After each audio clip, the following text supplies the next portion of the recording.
Good morning, everybody. Welcome to Unitarian Universalist Church West on this beautiful October morning here in Brookville, Wisconsin. It's good to be together on traditional territory inhabited at various times by the native people of the Seven Council Fires, Ho-Chunk, Kickapoo, Potawatomi, Menominee, Peoria, and Miami nations. As we celebrate Indigenous Peoples Day tomorrow, may we with gratitude honor their invaluable contributions, their resilience, and their inherent sovereignty. As an anti-racist faith community, we acknowledge our need to address the racism which continues to lead to the violent death and oppression of Jews, Black, and Indigenous peoples, and other people of color. Anti-Semitism, racism, and colonialism continue to perpetuate inequalities, injustices, poverty, and exclusion in our society and our neighborhoods, and it is our work to dismantle these systems of oppression. Oh, thank you. With this awareness held in our hearts, we commit ourselves to the values of equality, equity, racial justice, and right relations. My name is Jeannie Baker, and I serve on your Board of Trustees. Each of you is welcome here, wherever you are right now, whatever your age, whatever color, gender identity, chosen beliefs, whoever you love, you are part of this community. To everybody out there in virtual land, a special welcome. We're really glad to make our Sunday gatherings accessible in this way, and we encourage you to come and join us in person if possible. Today, we're continuing to engage with the monthly theme, The Gift of Heritage, and are lifting up the role of dissent and heresy within our religious history. And we'll ask, is it always such a great idea to lean into our heretical heritage? To complement this inquiry, Ruben is playing jazz music this morning because jazz was born as a musical heresy of sort. Here's a bit of housekeeping. Excuse me. If you're a newcomer, I hope you picked up a flyer on the way in that tells you what to expect and how to connect. We'd love to have you fill out the welcome side of the yellow paper you received and hope to see you at the newcomers table in the foyer after the service. If you're online and you want more information, please email us at visitor@uucw.com. There's a worship exploration table. It is .org. Okay, correction, uucw.org. .com is probably, a law firm someplace, right? There's a worship exploration table up here by the screen for those of any age who at any time can better participate by having something to keep your hands busy. There are also some musical instruments here, which could come in handy at any time. As always, there's time for coffee, tea, and conversation for everybody following the service. Please challenge yourself to talk to at least one new person during coffee and tea time. Next week, we're starting something new. It's an experiment with offering an after-service chat, a time to reflect and share thoughts about the morning message. People have asked about this. Tell us what you think, if this is going to be a useful thing for you. We'll tell you more next week. I want to highlight a couple of things which you might find, which you'll also find printed in your order of service. There's a lot happening with our Ministerial Search Team. This morning, we're going to be formally charging them to do this important work. As our part as congregants is to support them by answering their calls for input and support. More about this later. In the order of service, there's a lot of very interesting stuff. I want to highlight some things that are very imminent. Today, member and artist, our friend Joanne, is hosting a jewelry fundraising after worship. I have already participated. So it's beautiful stuff, and other people have too. So you're going to get, go fast is what I'm saying. Half of the profits go to UUCW, and the remaining is donated to the Hunger Task Force. So it's a win-win-win-win. I also want to point out that today is the last day to sign up for Dinners in the Home. This is a super popular program. Many people might forget that today is the last day. Now it's time to sing. and to play instruments for those who'd like. Heresy might be described as choosing to follow the Spirit even when it's not what everyone else is doing. So let's rise in body and spirit to sing, body or spirit, to sing hymn 102, and the Spirit says do.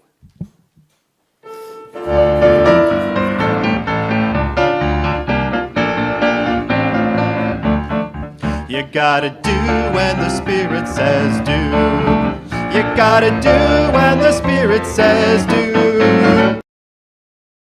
Says do, you gotta do. Oh Lord, you gotta do when the Spirit says do. Spirit says do. Spirit says do. Spirit says do. Spirit says do. Spirit says do. Spirit says do.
Well, the Spirit is telling me in this moment to be sure that you know that you are welcome here. Our opening words are those of Amanda Schuber.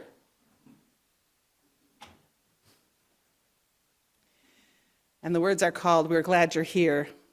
If you want to join in on those words in response, please do. The words, "We are glad you are here." If this is your first time here or your 101st time here, we are glad you're here. If you carry the weight of a weary world on your shoulders, or you entered through the doors with a song in your heart and a skip in your step, we are glad you're here. If you're the loudest voice in the town square or the subtle hand behind the scenes, we are glad you're here. If you have failed once or 1,000 times, we are glad you're here. If you sing like angels or mumble behind the hymnal, we are glad you're here. This community is what it is because of your presence. So welcome. Welcome into this space of love, support, justice, compassion, fellowship, and worship. We are glad you are here. And now let's light our chalice.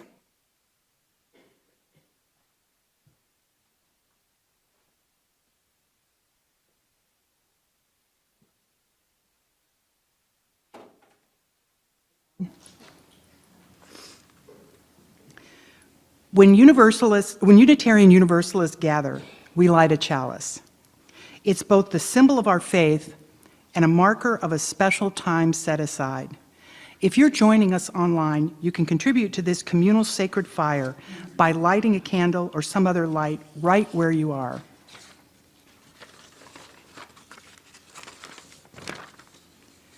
Today's chalice lighting words were written by Audette Fulbright Fulson, and I invite you to read them with me. This light we kindle is set in the lamp of our history. We inherit this free faith from the brave and gentle, fierce and outspoken hearts and minds that have come before us.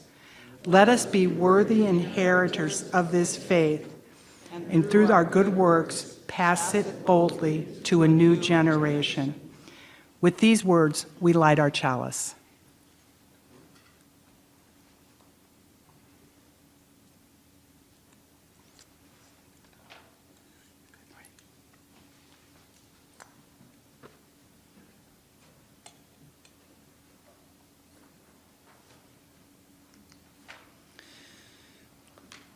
We have been talking a lot lately about covenant and how central it is to our faith. And so we're often including a version of a UU covenant in our services. This one was written by Lucas Hergert, and I invite you to read it with me. Love is the doctrine of this church. Our faith in each other is its sacrament. Working for justice and living with compassion is its prayer. Reverently we covenant together to side with love, to heal and not to harm, and to share hope with each other and with the world.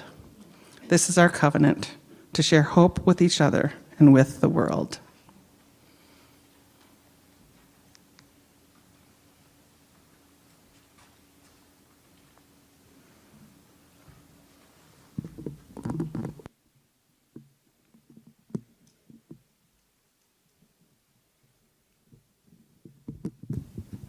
Good morning. I'm Dave Cicero, Director of Lifespan Religious Education here at UUCW. My pronouns are he and his. And today I'll be sharing sort of a history more than a story that was adapted from a worship element written by Reverend Erica Hewitt. So we humans, we've always looked up at the stars, wondered about them, even told stories about them. During the many thousands of years that human beings have been watching the movement of the stars and planets in the sky, we've changed our understanding of how the universe works. More than 500 years ago, a man named Nicholas Copernicus was born in Poland. He studied the sky and used his observations to come up with a pretty unique, but also upsetting idea. In his day, most people thought that the stars were little holes in a glass ball that surrounded the earth, and that heaven was somewhere up above that big glass dome. They also believed that the earth was at the center of the universe. But you see, what Copernicus saw in the sky himself didn't quite match what everyone had been told about how and why the planets and sun seemed to move through space, which was God created humans in his image and so placed Earth and the humans on it at the center of everything else.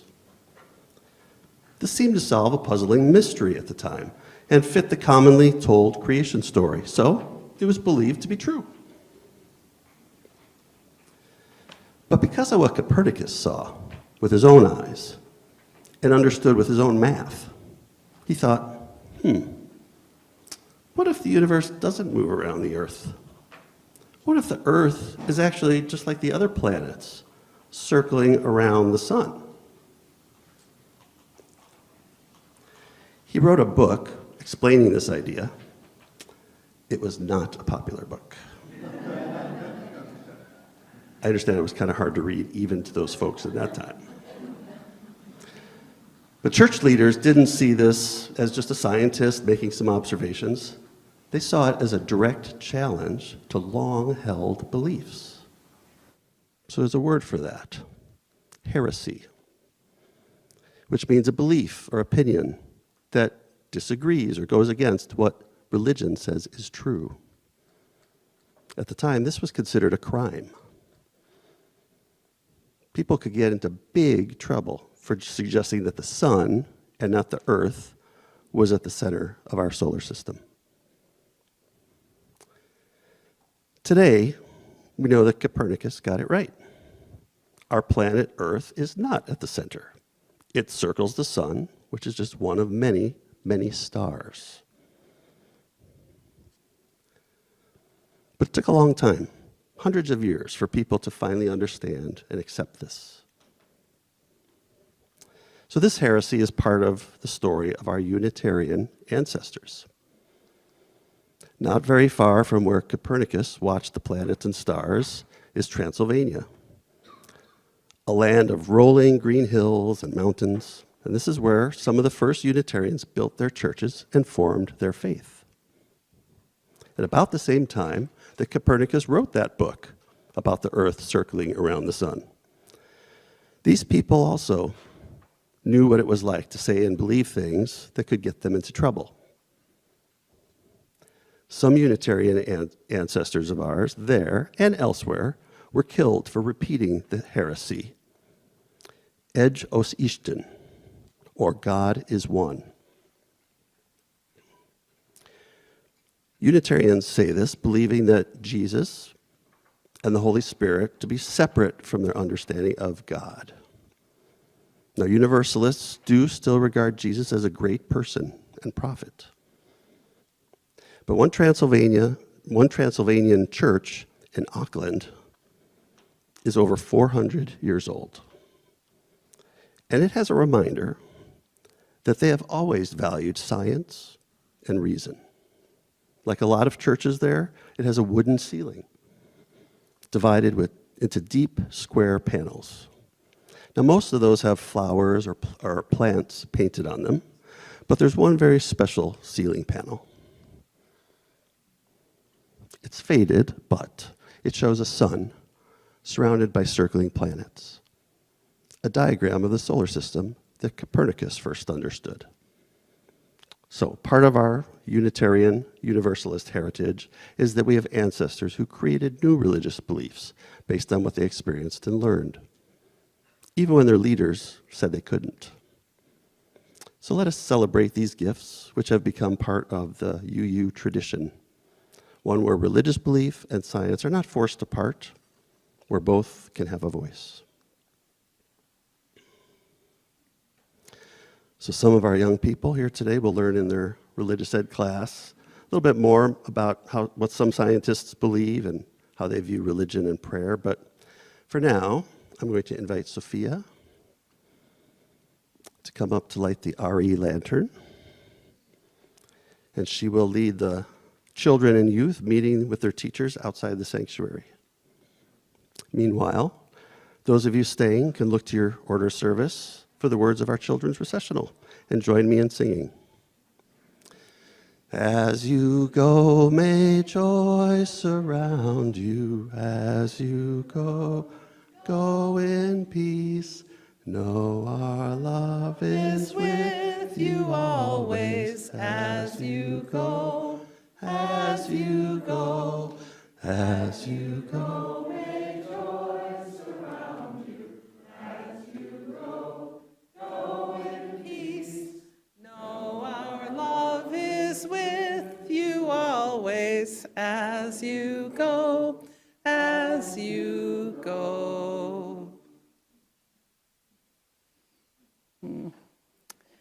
Well, just moments ago, we renewed our covenant with one another, something that we do in many ways for different reasons. And today we're making explicit our covenant with the UUCW Ministerial Search Team. So I invite the members of that team to come stand before you right here, front and center. Tom Levi, Joyce Cable, Natalie Fleury, David Feil, Mark Steinberg, and Carol Sewell. Be sure to bring your orders of service with you.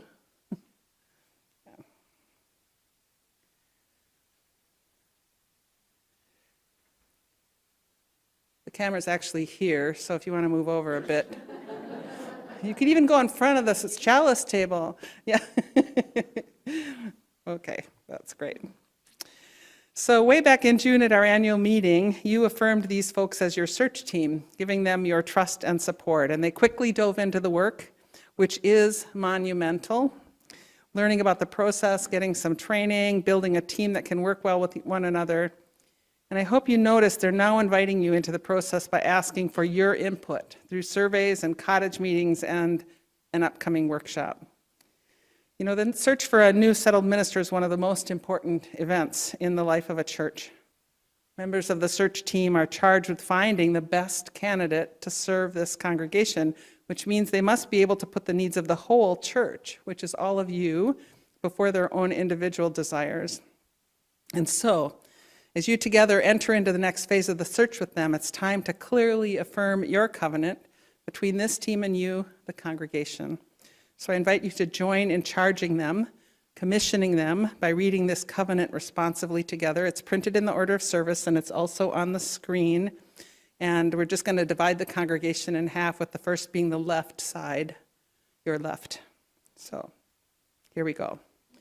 We, the members of Unitarian Universalist Church West, do hereby charge you, the members of your ministerial search team, to carry out the search for our settled minister. That the search process requires the congregation to engage in the emotional process of change and to move toward a new future together. We promise to be patient and to understand the need for fairness and confidentiality through the search process. With gratitude for the task you have undertaken, we offer you our full support and pledge to participate to the best of our ability in the opportunities the Ministerial Search Team provides for us to voice our individual thoughts about the future of the congregation and the gifts and talents of the settled minister.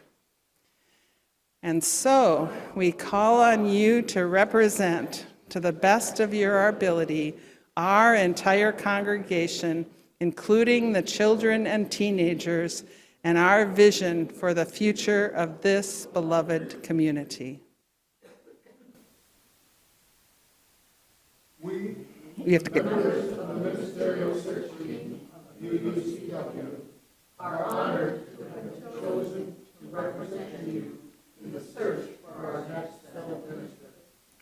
We recognize, both as a group and individually, that we represent the face of our congregation and community in the ministerial search process.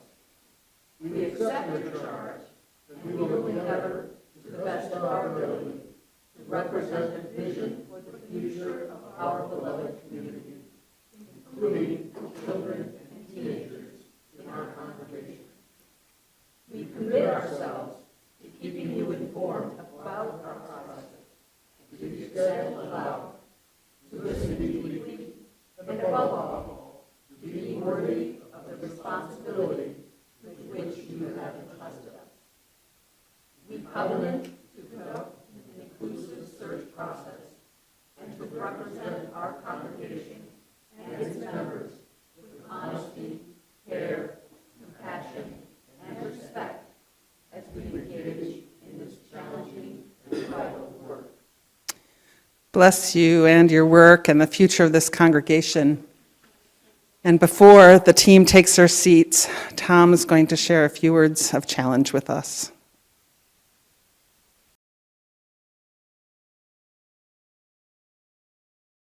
On behalf of your ministerial search team, We'd like to thank you for the trust and responsibility you have charged us with to perform this important task, which is made more challenging this year because the number of searching congregations is greater than the number of searching ministers filled those positions. Time is of the essence.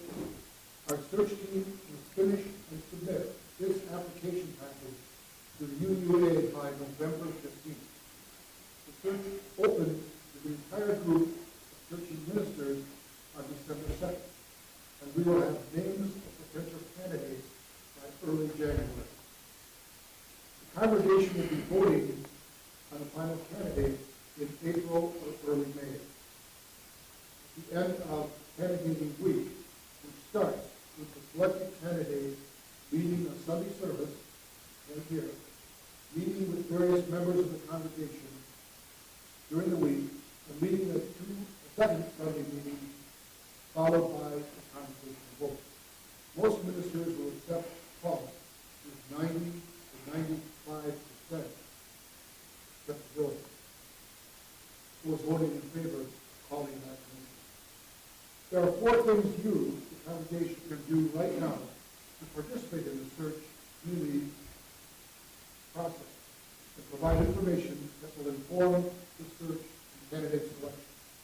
Number 1, take the new minister survey before October 15th. You can access the survey through the e-news on the UUCW website or by stopping at the Ministerial Search Table out in our community room following the service. Or you can use a paper copy or a QR code. Second, attend one of the cottage meetings we are going to hold here at church. These meetings focus on different questions than the new minister survey and provide important additional information on the kind of ministers UUCW wants to engage. Sunday, October 15th, online via Zoom. After our service on Sunday, October 22nd, and following a potluck dinner at church on October 20th. You can sign up online on the UUCW website or use the QR code at our church table studio. Third, attend Beyond Categorical Thinking, Breaking Barriers, Building Beliefs workshop, scheduled for October 13th, from 6 p.m. to 7:45 p.m. and Saturday, October 14th, from 10:30 a.m. to 12:45 p.m. next weekend. This free UUA workshop is required part of the search process and is paid out of the search team's budget. It supports UUCW's commitment to the 8th principle. The program focuses on breaking old cultural habits and rebuilding belief in the power of loaded community. By examining issues related to gender identity, ethnicity, mental health, class, age, size, etc. We hope that as many of you as possible attend this training, either in person or via the virtual route. You can also register for the D4 workshop through UUCW webpage, a link in the news, or by stopping by the Ministerial Search Table in the community. 4, if you cannot attend the D4 workshop next weekend, please complete the survey entitled Breaking Barriers, Building Beliefs. It can also be accessed online on our congregation's website. Or via the QR code at the search table. It takes only 5 minutes to complete and provides more important information that isn't included in the new ministry survey. If you have any questions or want to talk about anything regarding the search process, or need help signing up for a survey, audit meeting, or the B4 workshop and survey, we will be out in the community room. Yay. Thank you for doing this challenging and really vital work. We're so grateful for your service and look forward to meeting the candidate you're going to choose to present to this congregation. So thank you.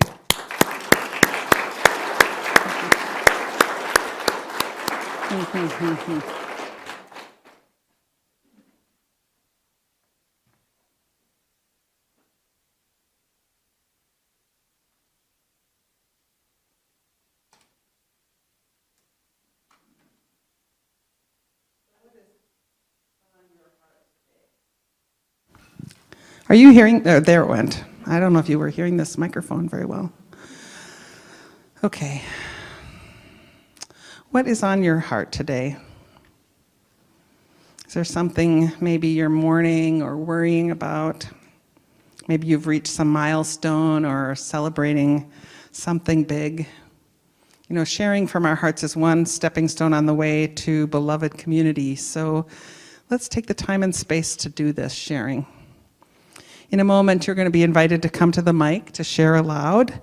If you're online and you would like me to light a candle for you, you can send me a text. And if you think you haven't texted me before, it's helpful if you'd identify yourself. Or if you'd rather share less publicly, of course, you can always do that. If you want me to know something or for our lay pastoral care team to reach out, please use the QR code on the order of service or the share side of that yellow slip to put something in writing. And anytime during the week, you can use the link in the e-news to let us know what's going on. If there's some support you need, or always just pick up the phone. That works too. So what you share aloud is only for the ears of those gathered here now. It won't be included in the posted video of the service. So if you have something to share, come to the mic to speak or raise your hand and an usher will bring you a microphone. I'll light a candle for you, and after each sharing, I'm just going to invite everyone to respond with me. We hold you in love. You can form lines to either side and just pass the mic to one another. Come.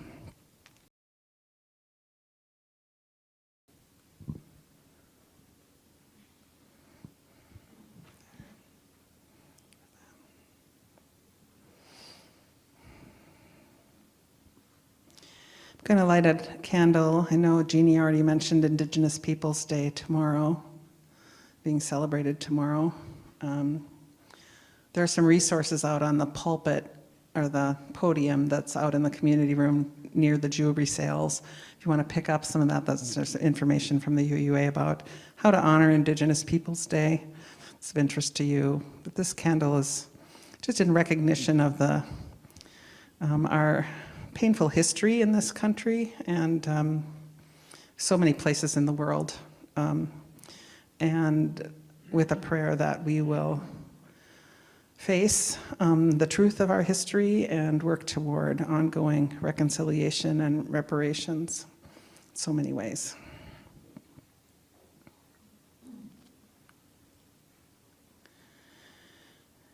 And this candle is for those of you online.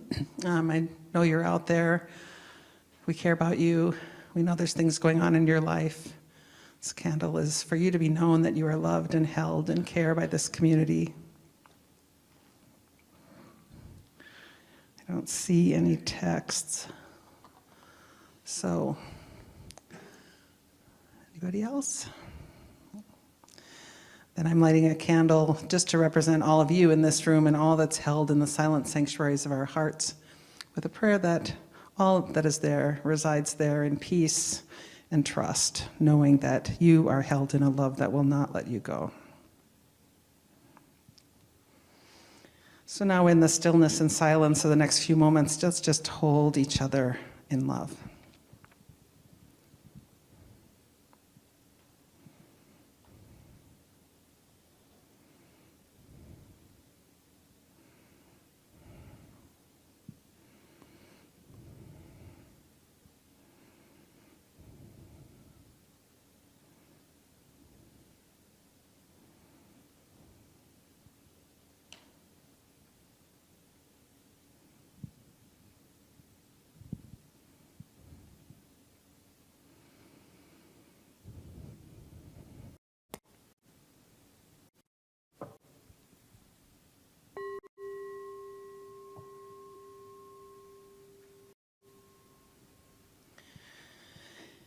Now I invite you into a sung meditation of a Hungarian blessing, Szeki Áldás. It's number 1043. You can remain seated, and Ruben's going to give us some instructions. And obviously, as you see, some choir members are helping out with this today. Szeki Áldás is a two-part song. Our choir will sing part one, which you will notice is not in English. These are words in Hungarian from the Seki region of Romania, which includes Transylvania, where our Unitarian forebears are from. The the title means a Seki blessing. So the words that are in Hungarian are a translation of the English words that the congregation will be singing. So I'm going to teach you the English part first, and then you'll hear the Hungarian part, and then we'll sing it as a glorious duet. So first things first, we're going to sing through the English words twice.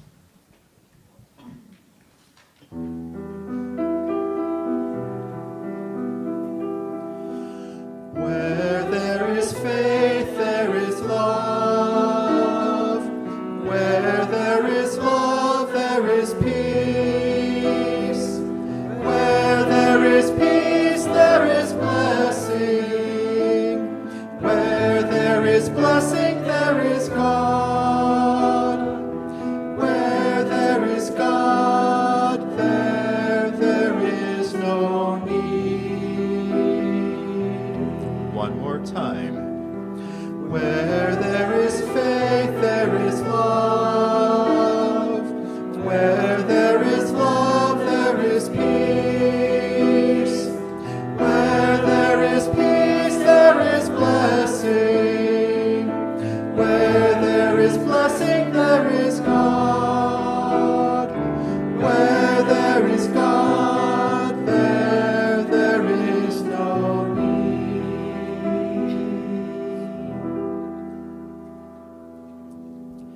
Great. So the way we will do this now, you'll hear our choir sing the Hungarian words first. Second time through, we'll sing the English words all together. And then we'll do it 2 more times, everybody singing English, except for them who will sing Hungarian. So, Hungarian words first.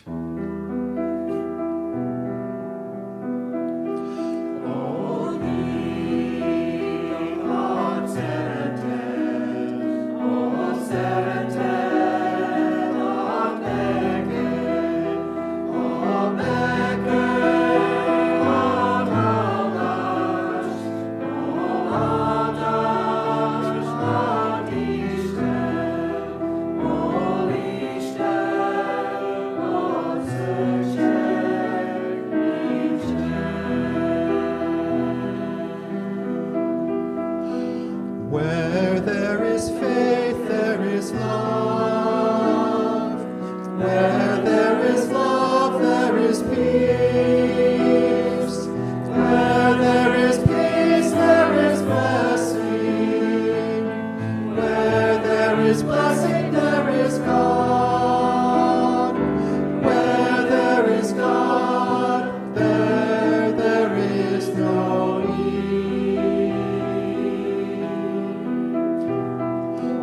Where there is faith, there is love.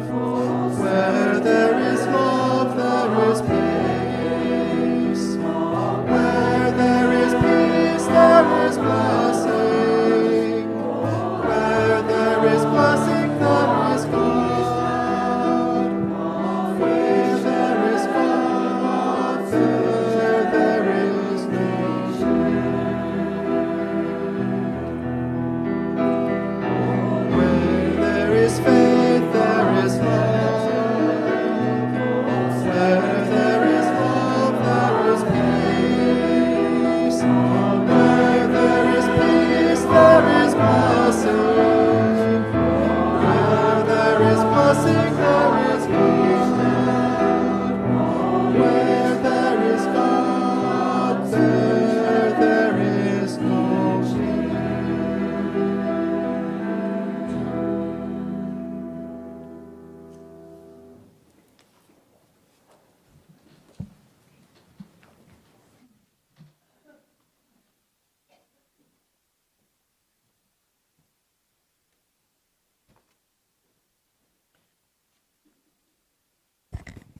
Hi, my name is Kathy Demers. I'm a member of this congregation.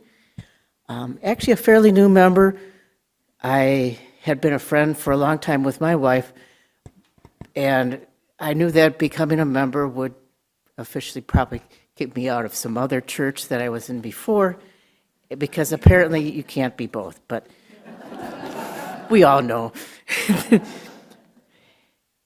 What I am about to read comes from a sermon called Safe and Profoundly Unsound.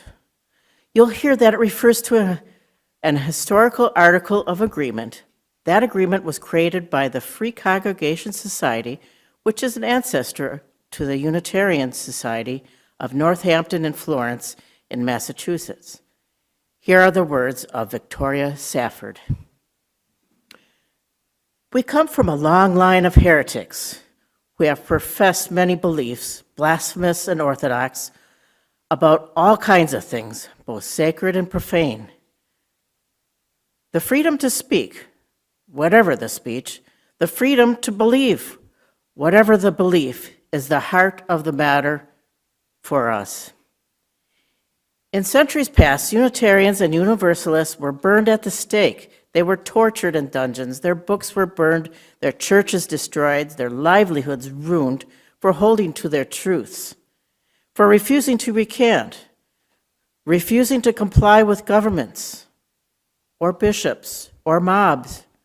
In defense of the free mind, heart, soul, spirit, community, they died in Prague, Geneva, Krakow, London, Dachau, Selma. We come from a long line of dissenters and descendants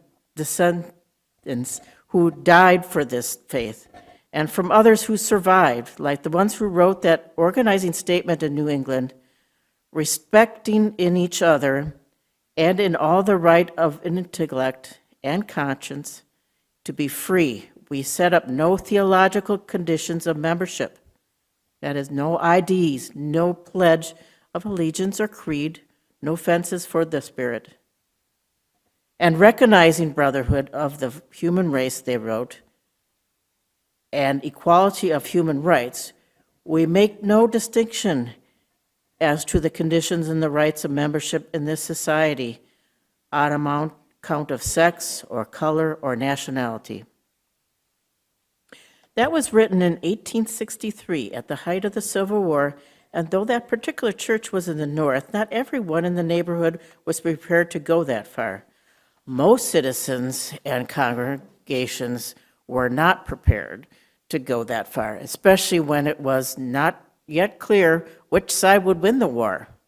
To the Unitarians, that didn't matter.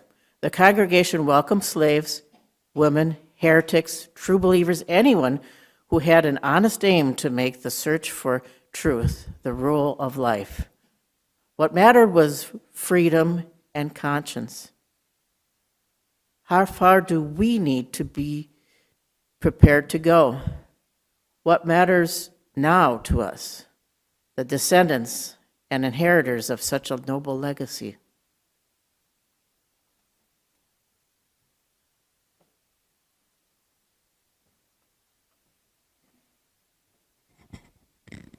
Thank you, Kathy. What matters to us now, the descendants and inheritors of a noble legacy of heresy and dissent? Keith Cron is the Transitions Director of the Unitarian Universalist Association of Congregations, which we call the UUA, where he works directly with congregations and search teams and ministers seeking placement. He's been in that position something over 20 years, I believe, and as such has gleaned an insider, pretty unique view of the challenges that congregations face. And let's face it, if a congregation is facing a challenge, it's because the people, the individuals in that community are facing those challenges. And we know that when we change ourselves, we change each other and our community. Anyway, Keith, along with Patrice Curtis, were the UUA staff leading the interim training program that I went through last year. And in one of the last sessions, Keith, based on his intimate experience with congregations, talked about what he thought we needed to quit in order to survive and to grow healthier communities. He had quite a list, actually. But one of the things on his list is that he wishes congregations would quit being so anti-religious. Now, as a rule, many UUs can't stand anything that smacks of religiosity. I think you know what I mean. It's everything from, I'm spiritual but not religious, to, I've had a falling out with organized religion and I don't want to have anything to do with them. Which of course reminds me of that joke that if you don't like organized religion, then come join us, because we're not that. In fact, we're pretty disorganized. But I wonder why it is that we're so allergic to religion. Do you know what religion actually means? Etymologically, there's actually two possibilities. It's not really clear. Either it derives from religere, which is to go over again, to consider carefully, or it's derived from religare, which is to reconnect or to bind together. And either way, at least to me, religion is imbued with a pretty positive meaning, to come together over and over and to connect and to consider the things of life with care. So what I think is that when people say they're anti-religious, they're responding often very appropriately to the damage and harm and pain that has been done in the name of religion. And out of that pain, they paint all parts of religion, all kinds of religion, all ways of being religious with the same brush of disdain, which by my lights is kind of unfortunate. So now I've said that, and that's where I'm heading today, but let's start and go back and look a little bit at our history of dissent. You know, I like being heretical, defiant, countercultural. It's kind of in my bones. It's been part of who I am for as long as I can remember. In high school, when I was awarded National Honor Society, I turned it down, much to the dismay of my parents and guidance counselors. But I believe that systems that create exclusive and elitist categories do not serve a vision of a beloved community, even though I wouldn't have expressed it that way then. And I remember saying to the guidance counselor, well, if there are doors that will only open to me if I hold this designation, then those are doors I don't want to walk through. Yes, it was a teenager's defiant stand for justice. But I still kind of admire my teenage self's affinity with being heretical, and no wonder Unitarian Universalism drew me in. And as Victoria Safford enumerated in what Kathy just shared, and as we heard in our Time for All Ages earlier, we have a long and proud history as heretics and free thinkers. Our Universalist religious ancestors believed and insisted that their God was a God of love, and questioned how such a God could ever condemn anyone to hell. Our Unitarian religious ancestors were the ones who questioned the Trinity, instead insisting on the unity of God, Ej Aj Ishten. Some of our modern-day theologians are still considering how the concept of a God incarnate in one being, which to many translates as the divinity of Jesus, just isn't an understanding they want to embrace, and that a more useful interpretation of God incarnate is that divinity is incarnate in and diffused into everyone and everything, that every being has inherent worth, carries a spark of the divine. And our social justice ancestors led the way on abolition and public health and education, and our modern day social justice leaders continue to fight for human rights and the rights of nature, trans rights and reproductive rights, a green economy, and a serious response to climate change, to name just a few. And I think these causes can be considered heretical because they oppose the status quo practices and systems that continue to create inequities and do harm. And such countercultural beliefs and actions are critical. And I know that's what's drawn many of you into this faith. Heresies are not just important to our sense of ourselves, they're crucial to advancing necessary change and justice in the world. Heretical actions upset entrenched systems. And I'm proud of our history of dissent, and I hope that you are too. We have chosen as heretics to be part of a tradition that is arguably a religion, and at the same time, we tend to resist being a religion or religious. And that's what I think that's why I think quitting being anti-religious is on Keith Cron's list. think quitting being anti-religious is on Keith Cron's list partly as a settlement director, partly because an openly anti-religious congregation is pretty hostile territory for any minister.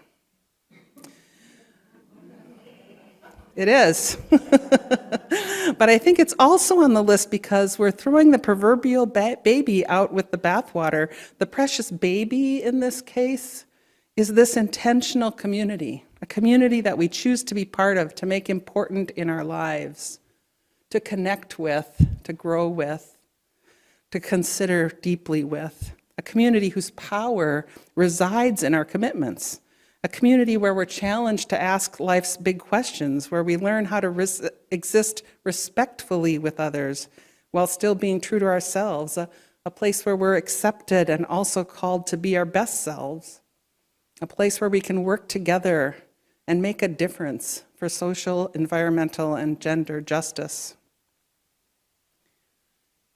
Now, I suppose it doesn't really matter what we call it. You know, if you can't say religion, how about call it being part of a web of connection, an interdependent root system, maybe being part of an interlocking building of Legos, a binding together of individual twigs into a strong bundle, whatever, because it only hurts us not to claim the power of a gathered community. And it seems that being anti-religious actually is no longer heretical. It's become the status quo in society, a society that's becoming increasingly secular. Being anti-religious isn't a heretical thing. So if we truly want to continue being heretics, I think it's time to switch sides. We can't just keep wondering why more folks aren't joining us or mourning about the good old days if we're not able to own how important this religious community is. If you're still unwilling to embrace being part of a religion, I hope you can at least see that it doesn't matter what we call it, but just that we show up for it and that we're willing to bring other people into it. Because frankly, what Unitarian Universalism stands for is painfully countercultural right now. Being willing to unabashedly be part of a community that turns away from self-interest and turns toward love of neighbor is heretical in today's society. It's heretical to insist on real democratic processes and the freedom to read what we choose and to express ourselves authentically and to have control over our own bodies. To make a personal commitment to making this community is a priority, not shying away from inviting others to join us, is the dissenting opinion. One that claims that Unitarian Universalism is the religion for our times. And it's a heretical position that needs to be heard. This religion, Unitarian Universalism, it creates an inclusive web of life that offers love and belonging to lonely people on a hurting planet. It sides with love. It demands justice. Could we become so heretical as to become anti-religious enough as not to allow the anti-religion to get in the way for us to allow this religion to thrive and contribute to the healing of the world? Could we do that? It is my hope and belief that we can. May it ever be so. Amen.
This or this one?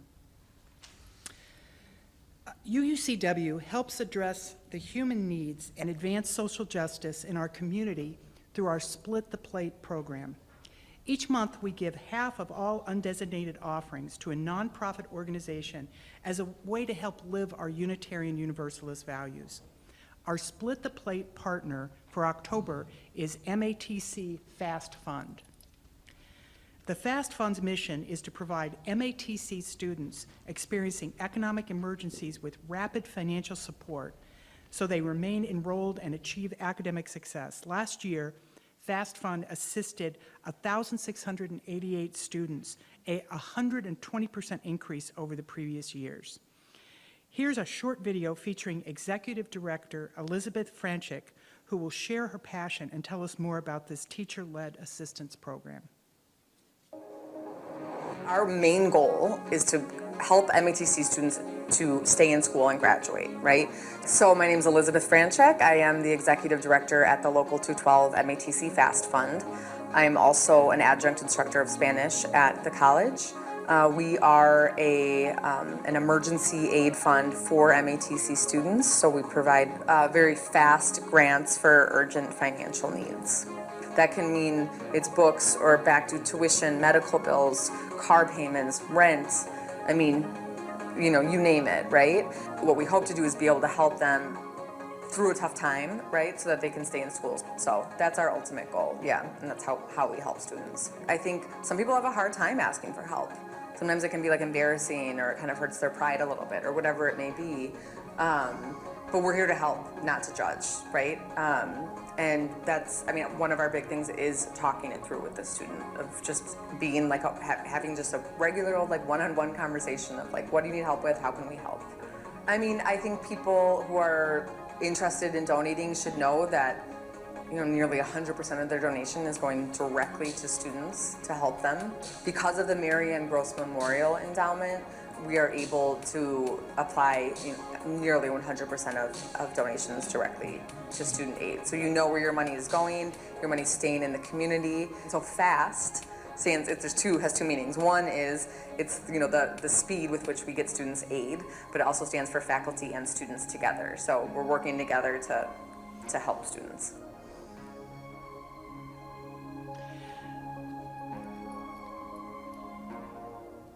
To support MATC Fast Fund at any time this month, go to UUCW website Donate tab and select Split the Plate from the menu. Or you can text UUCW or mail your donation using the information found here. Thank you for supporting UUCW and Good Friends, Inc. We will now, and Fast Fund. We will now gratefully accept your offering.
Our last reading is entitled, We Create a Web of Life by Sarah Lammert. Reverend Sarah Lammert has long and lovingly served the Unitarian Universalist Association, most recently as co-director of Ministries and Faith Development. She adapted the following words from a transcript of a radio show with Joanna Macy in 1991. In similar fashion to today's opening words, where we all got to participate, you are invited again to respond, and this time with the words, we create a web of life. So let's try it once, okay? Let's try it. So when I go like this, we do, we create a web of life. Perfect. We create a web of life. This is finally the time to let go of that crazy notion that we can live separate and aloof from one another. We create a web of life. This is the time at last that we can come home to each other, to our mutual belonging. We create a web of life. And we create a web of life out of which every single one of us can use everything our stories have given us. We create a web of life.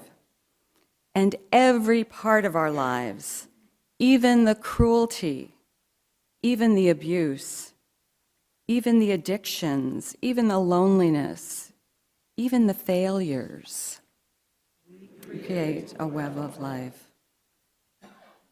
A web of life is created within which you can rest in that knowing. And because of that, you can act. Out of that, all power is yours. And out of that, you travel light. Out of that, you can step forward. We create a web of life. Let every encounter be a homecoming as we step forward now for the healing of our world. The world isn't going to be saved by good people or noble people. The world is going to be healed by ordinary people like you and like me, who are not afraid of pain and who are not afraid of loving each other. We create a web of a life.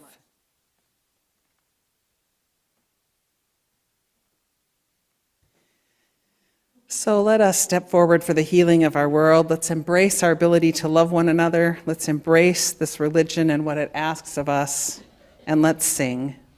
So please rise in body and our spirit to sing 1058, Be Ours a Religion, which is the words of Theodore Parker, sent to music by Tom Benjamin. We'll sing it through 2 times, and then I invite you to remain standing as you're able for our closing words.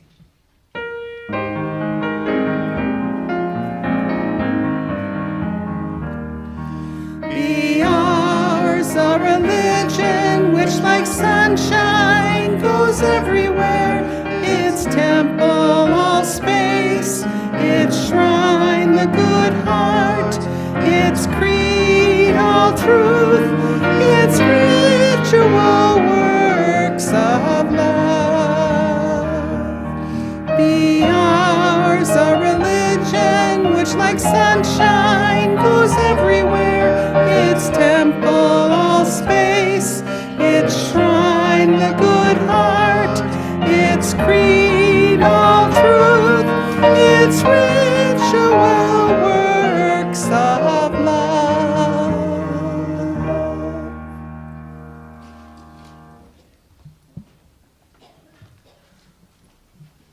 Switch place. Why don't you come up here? Extinguish the chalice. Now, as we bring our time to a close, let's breathe out a silent word of thanks for being alive, for the freedom to find our own paths and make our own choices, and for this religion, which can spread like sunshine everywhere. As a benediction, I offer the words of Melissa Jeter, growing out of our comfort. We extinguish this chalice today, but we are illuminated by a faith that allows us to sit and think. We can reflect in solitude, meditating on love and growing out of our comfort. Though we experience discomfort, we are excited to give birth to a new, just world. Blessed be Ashe. Amen.